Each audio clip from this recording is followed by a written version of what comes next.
नमः श्रीवर्धमानाय निर्धूतकलिलात्मने सालोकानां त्रिलोकानां यद्विद्यादर्पणायते श्रीमत्परमगम्भीर स्याद्वादामोहलाञ्छनम् जीयात्रैलोक्यनाथस्य शासनं जिनशासनम्। पंच परमेष्टि भगवान की जय। नमोकार महामंत्र की जय। वर्तमान जिन शासन नायक श्री महावीर भगवान की जय। परम पूज्य आचार्य श्री शांति सागर जी महाराज की जय। परम पूज्य आचार्य गुरुवर प्रज्ञा शमन श्री देवनंदी जी महाराज की जय। श्रीमद् जैन धर्म की जय। जय बोलिए परम पूज्य भव्य प्रबोध मार्तंड मुनि श्री अमोघ कीर्ति जी महाराज की जय। नमस्ते गुरुवर।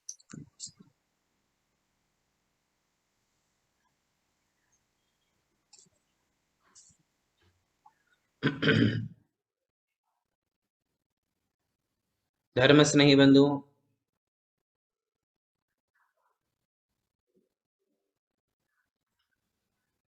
हमारा जो व्याख्यान चल रहा था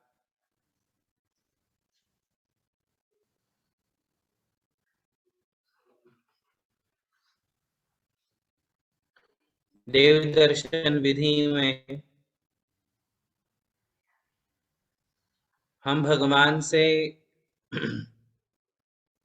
कैसे प्रार्थना करते हैं और क्या मांग रखते हैं, क्या बोलते हैं, उसके लिए अपनी बात चल रही थी। तो पुनः उन्हीं शब्दों के साथ आज की बात प्रारंभ करें।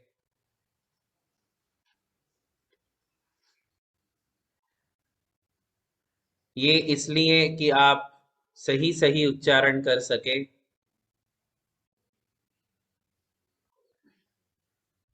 दिख रहा है ना सबको?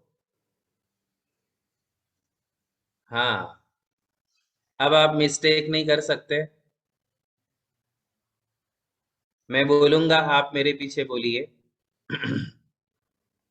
निच्च कालम अंचेमी, इंग्लिश में लिख के देना होगा, नहीं ना?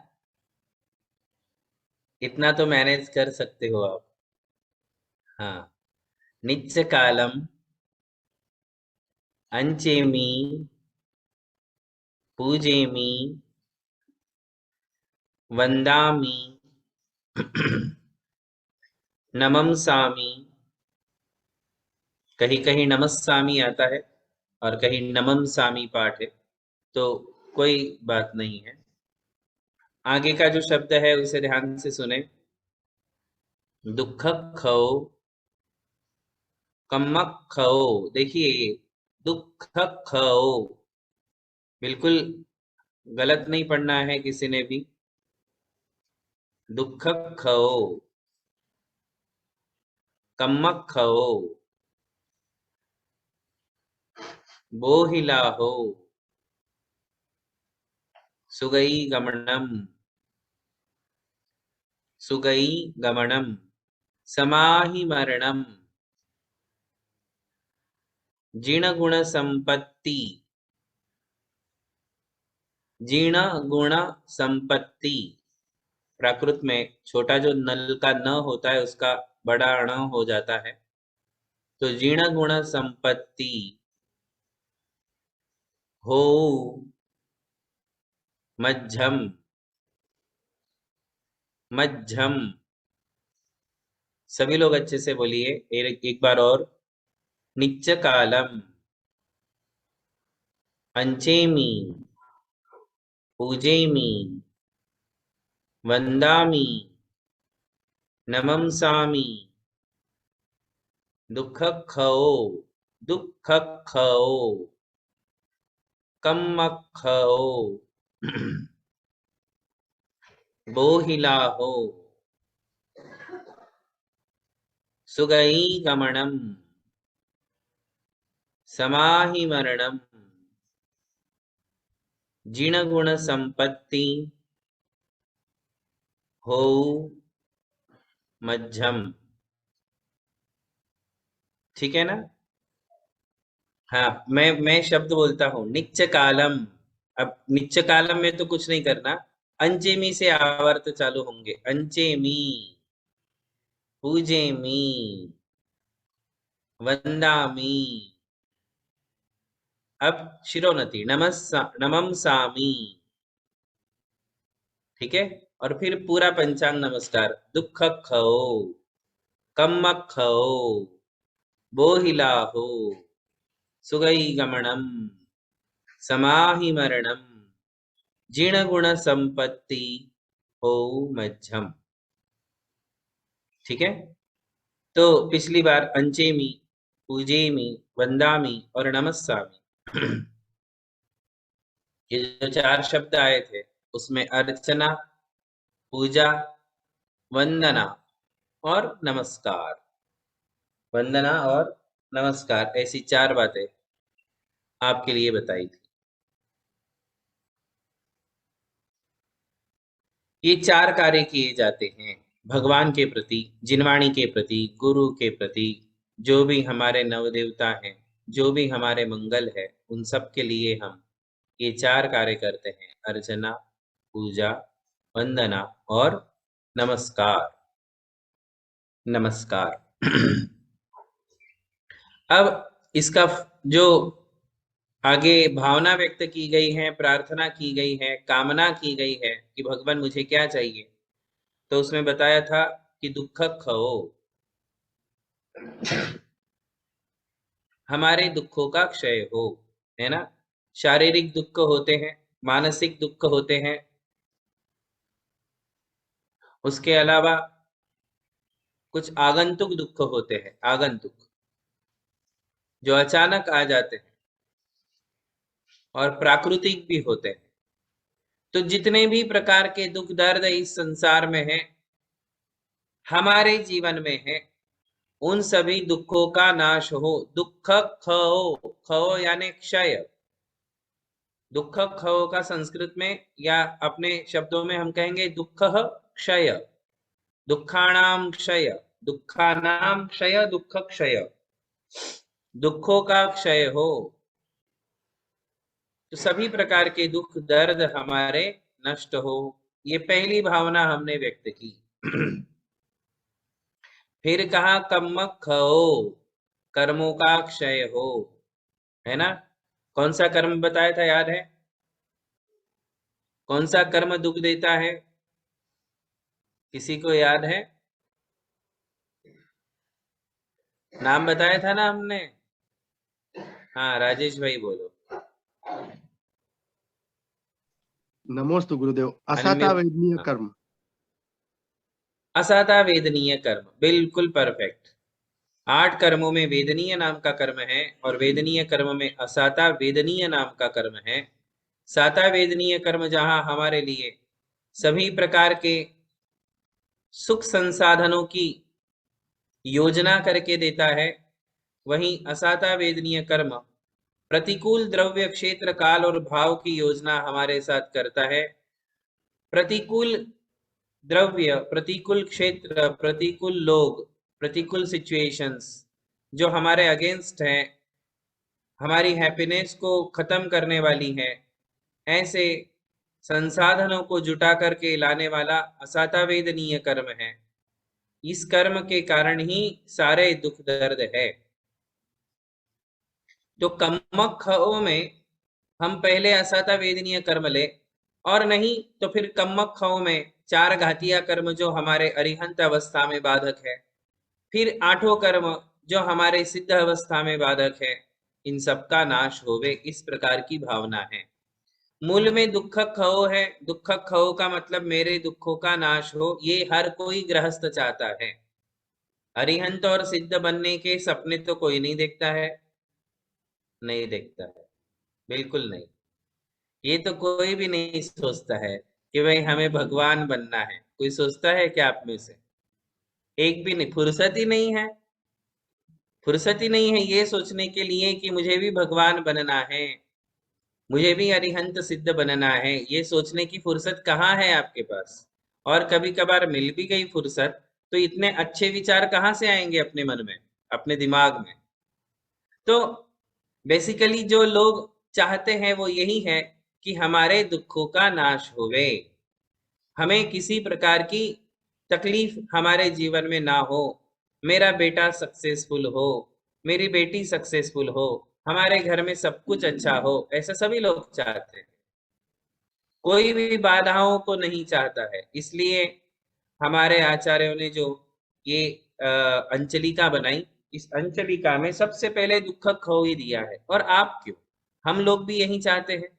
हम लोग भले ही मुनि बन गए, किंतु हम भी यही चाहते हैं कि भाई हमारे लिए जो है आरोग्य का लाभ होता रहे, कोई संकट, कोई कष्ट, कोई बीमारी, कोई शारीरिक वेदना हमारे जीवन में ना होवे, क्योंकि हमें भी तो धर्म ध्यान करना है, हमें भी तो साधना करना है। तो साधना के मार्ग में हमारे लिए ऐसे कोई कष्ट उपस्थित ना हो जिससे साधना में कोई बाधा हो, हमें दीक्षा छोड़नी पड़े, हमें घर जाना पड़े, ऐसा कुछ भी हमारे जीवन में ना हो। ऐसी भावना तो हम लोग भी करेंगे, है ना। तो स्वामी स्तव में पढ़ा था ना, आरोग्याण लाभम, आरोग्य और ज्ञान का लाभ हमारे लिए होवे। तो इस प्रकार दुख खो, कम्मक खो, कर्मों का भी नाश हो। अंतराय कर्म जो हमारे सक्सेस में सबसे बड़ी ऑब्स्टेकल बन के खड़े हो जाता है, वो कर्म हमारा दूर हो, जिससे हमारे अधूरे काम जो कभी पूरे हो ही नहीं पाते हैं, वो सारे कर्म हमारे शांत होवे। इस प्रकार जो है, जो भी कर्म गृहस्थ अवस्था में आड़े आते हैं, हमारे लिए बहुत सारी बाधाएं उपस्थित करते हैं, वो सारे कर्मों का नाश होवे। कम्मक हो, शांति मंत्र में भी ऐसा ही हम कहते हैं, सर्ववेदनीयम सर्वमोहनीयम सर्वकर्माष्टकम छिंदी छिंदी भिंदी भिंदी, बोलते हैं ना, सर्वकर्माष्टकम छिंदी छिंदी भिंदी भिंदी। शांति धारा में बड़े अच्छे अच्छे शब्द आए हुए हैं। तो यहाँ भी यही बात है, कम्मक हो, कर्मों का क्षय हो। दुखों को उत्पन्न करने वाले कर्म ही हैं, इसलिए कर्मों का नाश हो। जड़ से बीमारी खत्म करना चाहिए ना। आप तो पेन किलर खाने का काम करते हो, कोई दर्द हुआ पेन किलर खा लो, कोई दर्द हुआ पेन किलर खा लो। पेन किलर कोई जड़ से मिटाने वाली दवाई है क्या? है? पेन किलर जड़ से मिटाने वाली दवाई नहीं है। हमारे आचार्यों ने कहा कि कोई भी प्रॉब्लम है तो उसको जड़ से निकालो। कैसे निकालो? जड़ से निकालो। जिससे शरीर में फूडी फुंसा हो जाता है, फोड़ा हो जाता है, फुंसी हो जाती है, होती है ना, तो जो ऐसे बड़ा हो जाता है फोड़ा, शरीर में फोड़ा हो जाता है, बड़ा हो जाता है। तो अब यदि आप उसका सिर्फ पस निकालते रहोगे, ऊपर से मलम लगाते रहोगे, तो काम नहीं होगा। आपको उसकी जो कील है, वो अंदर की कील निकालनी पड़ती है, पता है?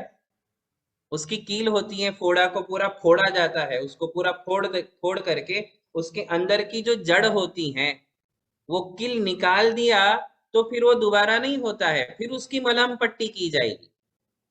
नहीं पता? पता होगा ना सबको कि अमेरिका में फोड़े ही नहीं होते, होते हैं ना, बाल तोड़ बोलते हैं, बाल तोड़ वाली बीमारी बोलते हैं उसको, कि जैसे कोई शरीर का कोई बाल टूट गया हो, वहां फोड़ा हो जाता है, फिर उसकी सर्जरी करते हैं। सर्जरी करते हैं तो इधर हमारे देश में तो ऐसा करते हैं कि उसको दबा करके पूरा फोड़ करके उसके अंदर की कील को बाहर निकाला जाता है। अब तो अच्छी टेक्नोलॉजीज है, अच्छी सर्जरियन, अच्छे सर्जन्स है, तो कोई दिक्कत नहीं है। सर्जरी करते समय वो भी वही काम करते जो हम लोग करते थे पहले। क्या करते हैं? तो उस फोड़े में से जो अंदर की मेन कील है, जिसके कारण बार बार फोड़ा हो जाता है, उस कील को निकाल देते हैं। बीज बोलते उसको, बीज बोलो, कील बोलो, जिसके कारण फोड़ा हो जाता है। तो वो कील निकाल देने पर वापस फिर वो नहीं होता है, और फिर उसमें मलहम भर देते हैं, मलहम पट्टी कर देते हैं, तो फिर परफेक्ट हो जाता है। बंधुओं, कर्म ही तो मूल है। सारे दुखों की जड़ कौन है? सारे दुखों का बीज कौन है? कील कौन है? तो ये कर्म ही है।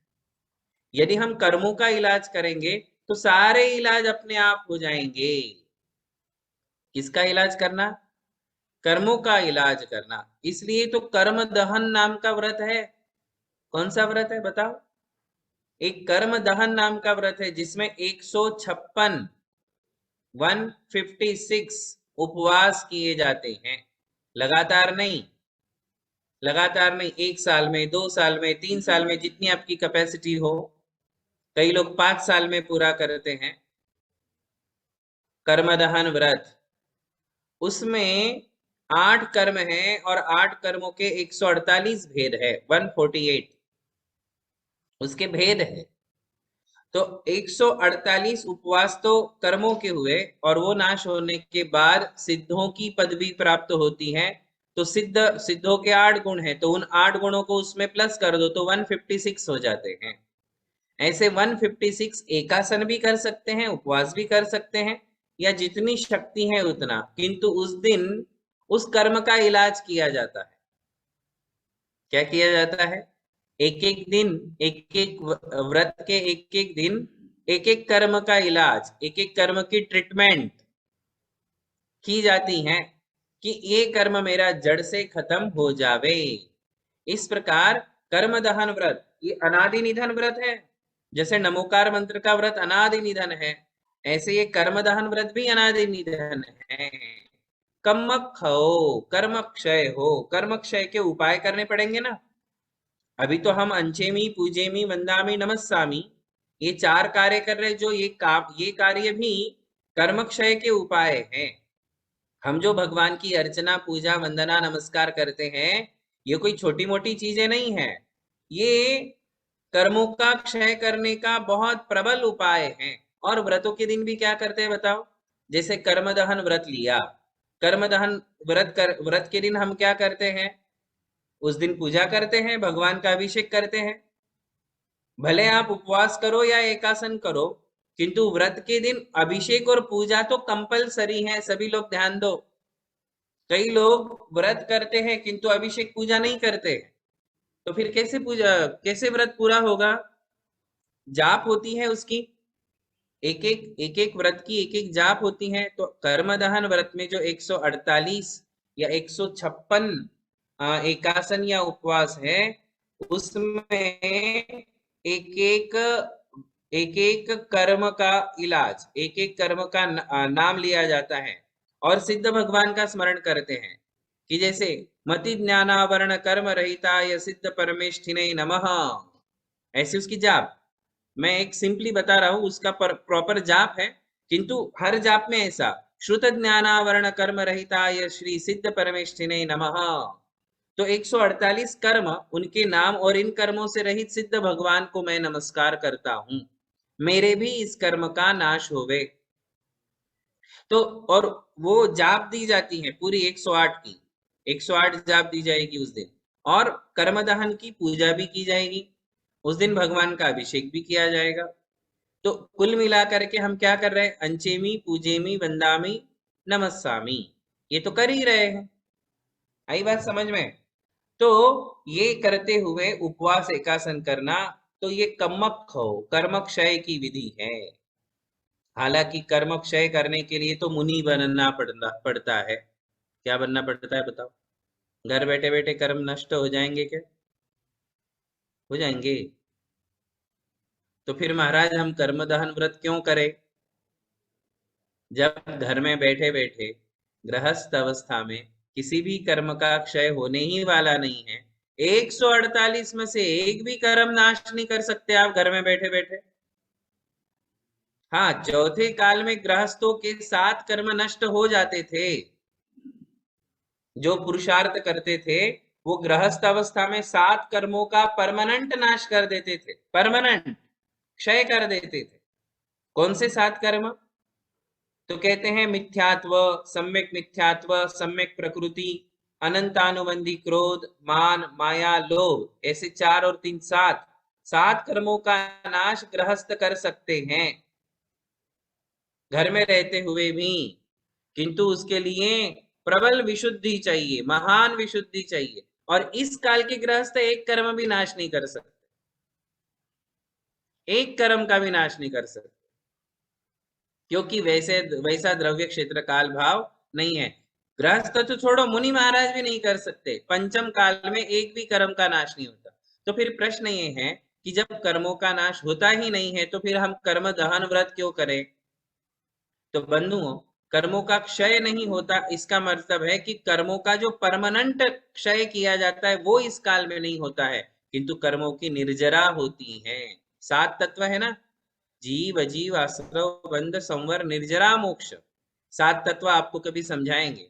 तो उसमें से निर्जरा और मोक्ष है, तो मोक्ष नहीं होता है कर्मों से, मोक्ष कर्मों से छुटकारा नहीं, किंतु कर्मों का ह्रास होता है। क्या होता है? कर्मों का ह्रास, कर्म कम कर सकते हैं, कर्मों की निर्जरा कर सकते हैं। तो जो भी हम व्रत करते, उपवास करते, एकासन करते, भगवान की पूजा अनुष्ठान भक्ति करते, इससे कर्मों की निर्जरा होती हैं। भले ही कर्मों का नाश ना हो, कर्मों की निर्जरा होगी। और निर्जरा से बहुत बड़ा लाभ है, कर्मों की निर्जरा से बहुत बड़ा लाभ है। क्या लाभ है पता है आपको? जब भी कर्म की निर्जरा होती है तो 2 चीजें उसके साथ कम हो जाती हैं।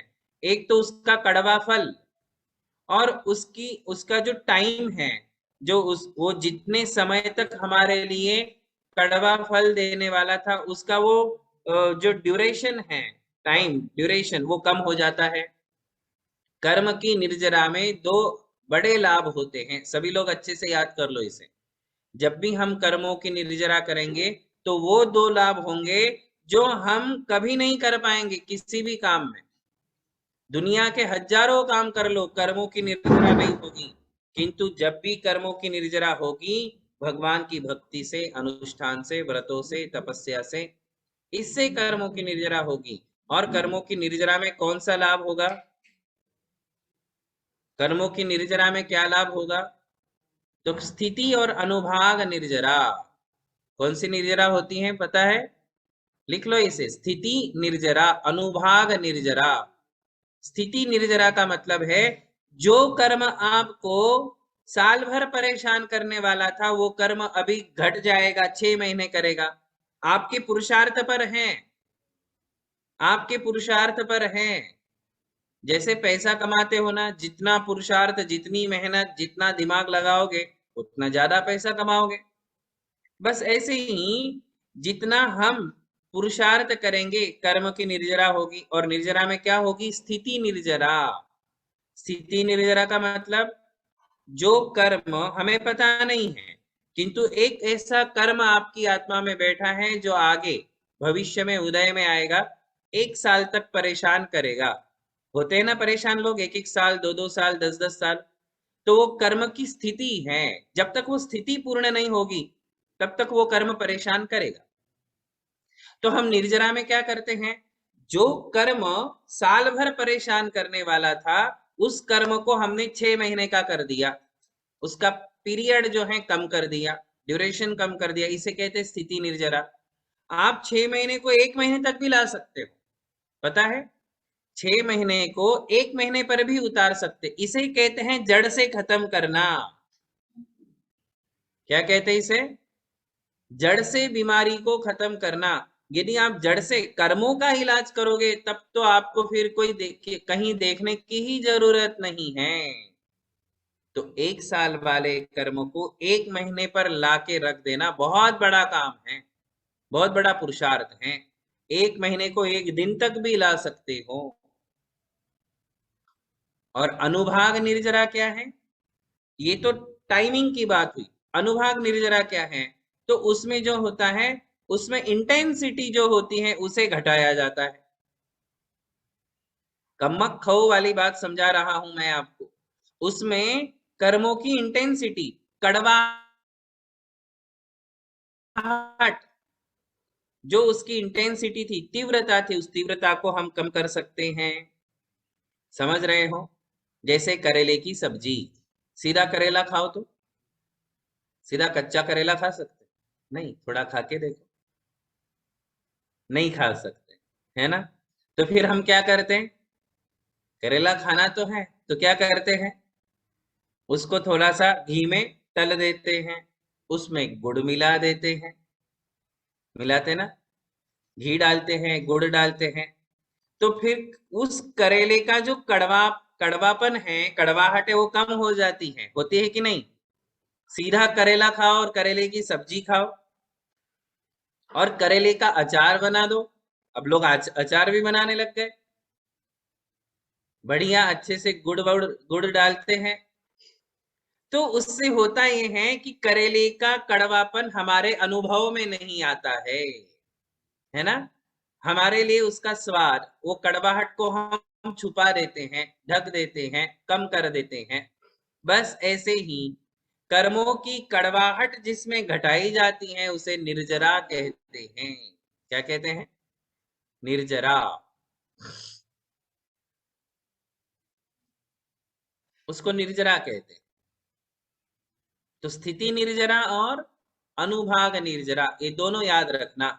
जब जब भी हम भगवान का अभिषेक करेंगे, भगवान की पूजा करेंगे, तो ये दो काम हो रहे हैं, ध्यान देना। ये मत समझना कि अरे क्या रोज रोज अभिषेक, क्या रोज रोज पूजा, ये क्या महाराज ने लगा रखा है, 24 निर्वाण लाडू चढ़ाओ। ऐसा कभी हमारे लिए फील नहीं करना चाहिए कि आए दिन पूजा, आए दिन विधान, आए दिन लाडू, आए दिन ये काम, फिर वो विधान, फिर वो विधान। कुछ हो रहा है कि नहीं? तो ये विश्वास की बात है। हमारे लिए इस बात पर अडिग होना पड़ेगा, कर्म सिद्धांत के ऊपर, कि हम जब भी अभिषेक, पूजा, हवन, विधान, जाप्यानुष्ठान, स्तोत्र पाठ, ये जब जब भी करते हैं, हर बार हम कर्मों का इलाज करते हैं। हमारे अंदर कर्मों में परिवर्तन होता है, कर्मों की निर्जरा होती है, स्थिति निर्जरा होती है, अनुभाग निर्जरा होती है, कड़वाहट बहुत कम हो जाती है। ये काम हम हर एक अभिषेक के दिन करते हैं, हर एक पूजा में करते हैं, हर एक विधान में करते हैं। इसलिए अभिषेक, पूजा, विधान, भक्ति, सेवा इत्यादि में कभी हमारे लिए बोरिंग नहीं करना, कंटाला नहीं करना। कंटाला बोलते ना, कंटाला नहीं करना। कभी ऐसा विचार नहीं करना कि कितना करेंगे, कितना करते रहेंगे, बहुत हो गया, ऐसा नहीं सोचना। क्या नहीं सोचना? बहुत हो गया, ऐसा नहीं बोलना। खाना पीने में कभी विचार करते हो बहुत खा लिया, अब मुझे नहीं चाहिए, ऐसा सोचते हो? वहां सोचा करो, बहुत खा लिया, बहुत पी लिया, बहुत देख लिया, बहुत घर में रह लिया, अब नहीं रहना है, वहां तो सोचते नहीं हो। और भगवान की भक्ति करते हो इतनी सी इतनी सी भक्ति करते हो और उसमें बोलते बहुत कर लिया, बहुत कर लिया। ऐसा कभी बोलना ही नहीं चाहिए। एक अच्छा सम्यक दृष्टि धर्मात्मा व्यक्ति कभी ऐसा बोलेगा नहीं, क्योंकि उसको उसको विश्वास ये है, उसको इस बात का ज्ञान है कि ये चीजें कभी व्यर्थ जाने वाली नहीं है, और जो यहाँ काम होने वाला है वो किसी और कार्य में नहीं होने वाला। खाने पीने, मौज मस्ती, देखने, घूमने फिरने में निर्जरा नहीं होती है, कर्मों का बंद होता है, नए नए कर्मों का बंद होता है। फिर उसका इलाज करने के लिए ये उपाय बताए हैं कि ये उपाय करो, ठीक है? कम्मक खाओ। इस कर्म क्षय को समझना बहुत जरूरी है। जो इस कर्म क्षय की प्रणाली को समझता है, गाथा है, भक्ति ये जिणवराणम खीयदि जम्पूव संचियम कम्मम। क्या कहा? भक्ति ये जिनवरों की भक्ति करने से खीयदि जम पूर्व संचियम कम्मम, जो पूर्व संचित कर्म है वो खीयदि उनकी निर्जरा होती है। बिल्कुल ठोस प्रमाण है ये, निराधार बात नहीं बता रहा हूं, बिल्कुल सब प्रमाण आधार के साथ श्री मूलाचार्य जी की गाथा है कि जिनवरों की भक्ति करने से पूर्व संचित कर्मों की निर्जरा होती है। और निर्जरा में ये दो निर्जरा अच्छे से याद रखना, है ना? कौन सी निर्जरा? स्थिति निर्जरा और अनुभाग निर्जरा। जो काम की बात है, काम की निर्जरा है, वो बता रहा हूं। प्रदेश निर्जरा भी होती है, किंतु अब उससे हमारा यहाँ जो हमें समझना है उसे अलग करके सिर्फ स्थिति निर्जरा और अनुभाग निर्जरा। क्यों? क्योंकि इसका अर्थ क्या है कि कर्म कितने समय तक हमारे लिए परेशान करेगा, हमें वो दिनों को घटाना है ना, घटाना है। और कितना कड़वा फल देगा, पॉइजन जैसा, जहर जैसा, नीम जैसा। भाई नीम जैसा कड़वापन तो चल जाएगा, किंतु पॉइजन जैसा कड़वापन नहीं सह पाओगे, नहीं सह पाओगे। कितना रोते हैं लोग, कितना चिल्लाते हैं लोग, कितने दुखी रहते हैं लोग, जिन्होंने कभी मुस्कुराहट देखी ही नहीं है, मुस्कुराना सीखा ही नहीं है, स्माइल जिनको पता ही नहीं है, ऐसे दुखी लोग दुनिया में हैं। ऐसे दुख हम नहीं चाहते, है ना। तो निर्जरा करना है। क्या करना है? निर्जरा करना है। बड़े भक्ति से, एकाग्रता से, तल्लीनता से हमें पूजा, अभिषेक, भक्ति, जाप, इसमें हमेशा हमेशा अपने आप को लगाना चाहिए। तो ये हो गया कम्मक खो। क्या हुआ? और ये हमने भगवान से मांगा, हे भगवान मैं आपकी अर्चना करता हूँ, मैं आपकी पूजा करता हूँ, मैं आपकी वंदना करता हूँ, मैं आपको नमस्कार करता हूँ। आपको क्या करना है? आपको मेरे दुखों का नाश करना है, आपको मेरे कर्मों का नाश करना है, आपको करना ही पड़ेगा। अधिकार है हमारा आपके ऊपर। किसके ऊपर? भगवान के ऊपर, है कि नहीं? अधिकार है भक्तों का ही तो भगवान पे अधिकार है ना। कई लोग तो अपने गुरु पे भी अधिकार जताते हैं समय आने पर, है ना, जताते कि नहीं महाराज श्री आपके ऊपर हमारा, और होता ही है, वो अधिकार बन जाता है। उतनी जगह तो बन ही जाती है ना, बनती है कि नहीं। हम गुरु की मानते हैं तो गुरु को भी हमारा मानना पड़ेगा, हम भगवान की मानते हैं तो भगवान को हमारा मानना पड़ेगा। ये भक्ति के शब्द है, ये भक्ति के वाक्य हैं। कौन से वाक्य है? भक्ति से, कि भगवान हमारे दुखों का क्षय करो, हमारे कर्मों का क्षय करो, दुख खो कम्मक खो। और उसके बाद आती है बोहिला हो। इसके आगे क्या है? बोहिला हो। अब दुख खो और कम्मक खो तब तक आप पहुंच जाते हो, बोहिलाहो की तरफ जाते ही नहीं हो। बोहिलाहो मतलब क्या? बोही यानी बोधी, बोही शब्द का अर्थ है बोधी। लाहो, लाहो यानी लाड़ो। ગુજરાતીમાં લાડો હોય છે ને, લાડો, લાડો ખબર છે? लड्डू। लाहो यानी क्या? लाडो, लाडो नहीं, लाहो यानी लाभ। क्या है? लाहो यानी लाभ। किसका लाभ? बोधि, बोधि का लाभ हो। बोधि शब्द का अर्थ है सम्यक ज्ञान, बोधि शब्द का अर्थ है सम्यक ज्ञान। दो अर्थ है बोधि के, एक अर्थ है सम्यक ज्ञान और एक अर्थ है रत्नत्रय। बोधि शब्द का एक अर्थ है रत्नत्रय, किंतु बोधि में सम्यक ज्ञान ये अर्थ जो है प्रधान है। तो मुझे सम्यक ज्ञान का लाभ हो। भगवान से क्या प्रार्थना कर रहे हैं? मुझे सम्यक ज्ञान का लाभ हो। भगवान का दर्शन करने के बाद भी यही भावना है, पूजा के बाद भी यही भावना है, अभिषेक के बाद भी यही भावना है। जो भी हम भगवान के लिए करते, अंत में प्रार्थना तो एक ही होगी, एक ही प्रार्थना है, नित्य काल मंचेमी पूजेमी वंदामी नमम सामी दुख खो कम्मक खो बोहिला हो सुगई गमनम समाहि मरणम जिन गुण संपत्ति हो मध्यम। हर धर्म कार्य के बाद यही एक प्रार्थना होगी। तो उसमें बोहिलाहो का अर्थ है मुझे सम्यक ज्ञान हो, सही सही ज्ञान मिले। क्या?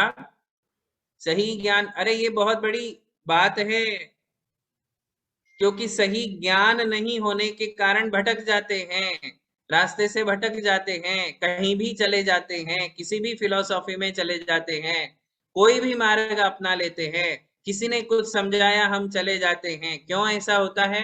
क्योंकि हमारे पास सम्यक ज्ञान नहीं होता है। बंधुओं, मनुष्य जीवन में सबसे बड़ा लाभ सम्यक ज्ञान का है, सही ज्ञान। परफेक्ट नॉलेज, बोही यानी परफेक्ट नॉलेज, सही ज्ञान देने वाले मुझे मिले। बोही लाहो में क्या होगा? सच्चा ज्ञान देने वाले मुझे मिले। यदि मुझे ज्ञान देने वाले खुद ही भटके हुए हैं, खुद ही उलझन में हैं,